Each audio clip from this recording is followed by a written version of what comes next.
මම දෙයක් ඔයාලට මේ විදියට කියන්නම්.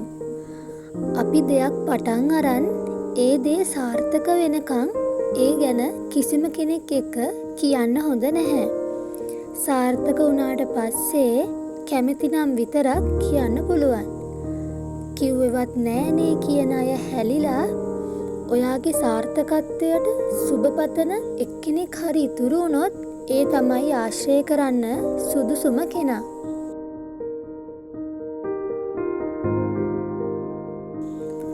අපේ ජීවිතේ අපේනේ. අපේ ජීවිතේ වෙන වැදගත් දේවල් කිය කරන්න හොඳ නැහැ. මොකද ඒකේ සාර්ථකත්වය අඩු වෙනවා. ඒ වගේම තමයි ඔයා නිවසක් ගන්න හදනවා නම්, තව වාහනයක් ගන්න, අලුත් ව්‍යාපාරයක් පටන් ගන්න, වෙන රටක පදිංචියට යන්න, තව අලුත් බඩු මුට්ටු ටිකක් ගන්න, බැංකු ණයක් ගන්න, තව චාරිකාවක් යන්න සැලසුම් කරනවා නම් ඒ දේවල් සාර්ථක වෙනකම් කාටවත් කියන්න එපා. තව කෙනෙක් එයාලගේ ජීවිතේ ගන්න තීරණ අපට කිව්වේ නෑ කියලා අපහැදීමක් ඇති කරගන්න අපට අයිතියක් නෑ.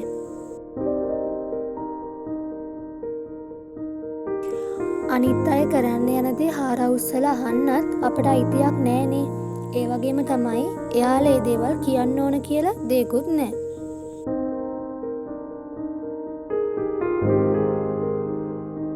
යාළුවෝ, නෑදෑයෝ, අඳුරන අය, රැකියාව කරන තැන අය මේ කියන කිසිම බැඳීමක වහල්ලු වෙන්න හොඳ නෑ.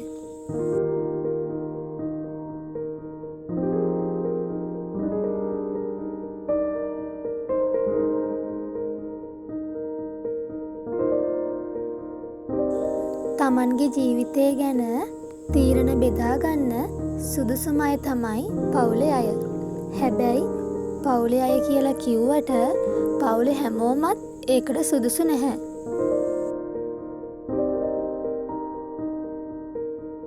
ඉතින් මම ආයෙමත් කියනවා දෙයක් සාර්ථක වෙනකන් කිසිම කෙනෙක්ට කියන්න එපා.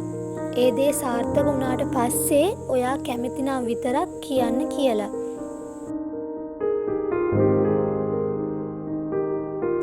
ඔයා හිතනවා නම් මම මේ කියන දේවල් වල ඇත්තක් නෑ කියලා මේක අහලා අමතක කරලා දාන්න. ඒ වගේම මේ වීඩියෝ එකෙන් ඔයාලට ගන්න දෙයක් තියෙනව නම් ඒ දේ අරගෙන ඔයාගේ ජීවිතේ සාර්ථක කරගන්න. ඉතින් අදත් මාව අහගෙන බලාගෙන හිටියට ගොඩාක් ස්තුතියි.